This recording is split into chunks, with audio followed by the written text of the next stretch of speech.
Hey watch lovers, Brad from Brent Miller Jewelers. And today I have for us two Omega Seamaster 300 meter models.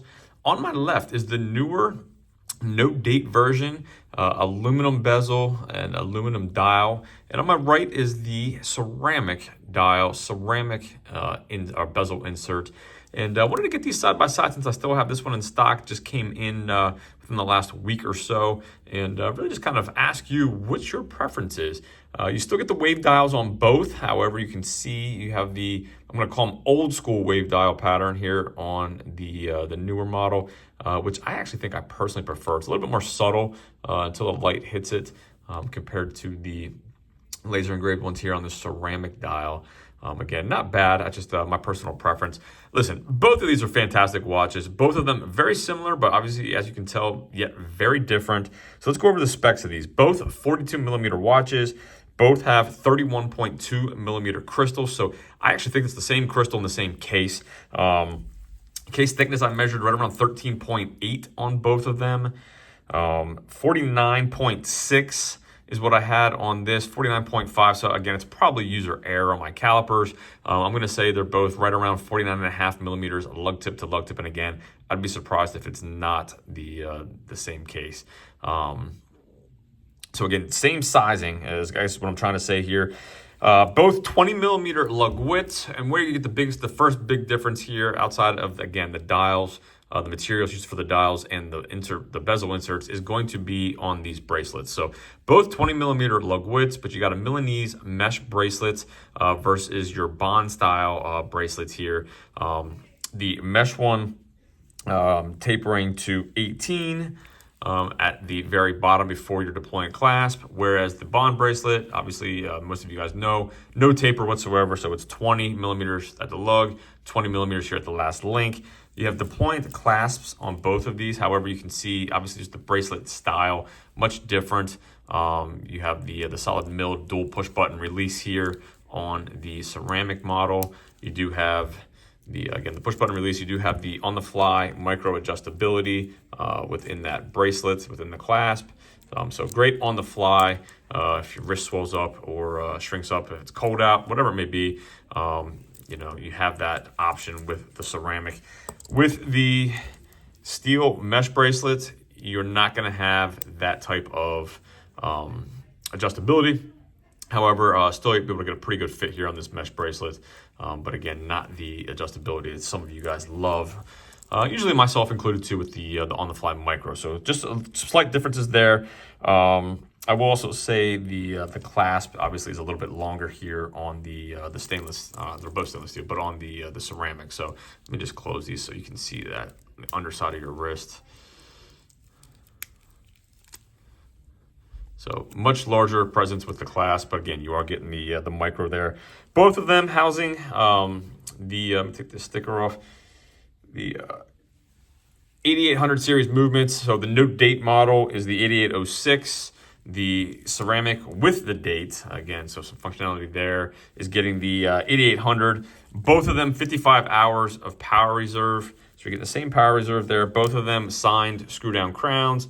300 meters of water resistance. Both of them the helium escape valve. So again, very similar in construction, yet just aesthetically a little bit different. And then for me, the biggest difference between these two watches, outside again of the dial, but really the biggest difference is how they feel on wrist, in my opinion. The mesh bracelet weighs in at 100 of the whole case of bracelet, 155 grams versus 197.8. So nearly 200 grams. You're looking at roughly 45 grams difference. And so for me, the newer model here, the no date, the aluminum with the mesh bracelet just wears better. It feels better on wrist.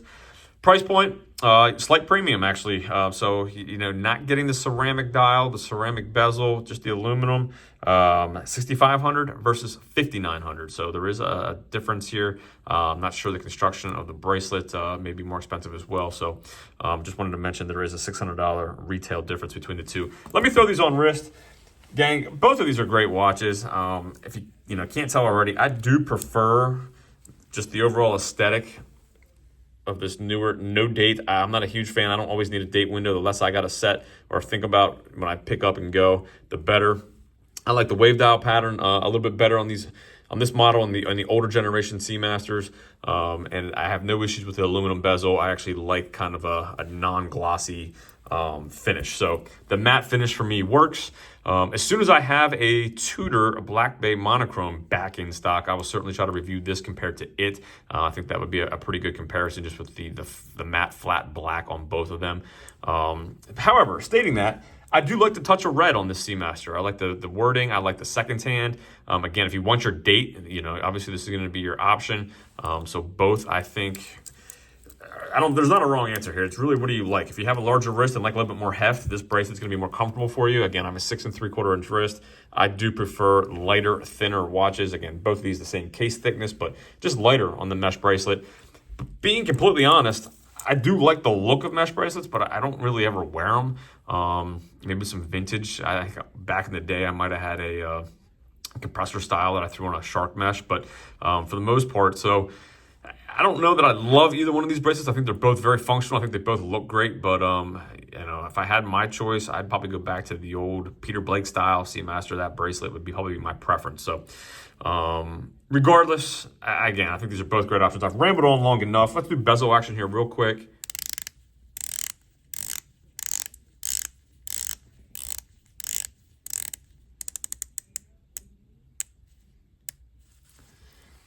And as you may be aware, there were 3 released. I think one with the titanium bezel silver dial. That's the one I really want to see in person. As soon as I get that one in, I'm talking over the bezel, sorry. As soon as we get that one in, I'll certainly do a review. And I've had a few requests to get that green and gold bronze one. That's another one I'm looking forward to seeing. Haven't had that in stock yet. As those come in, I will certainly get those reviewed. So let me know what you think. Would you go with the newer no-date model, or do you like and prefer the ceramic? I think they're both great options. Always happy to have options in this hobby. Anxious to hear what you guys think. Thanks again for watching. Contact information will be found in the description, and we'll see you in the next video.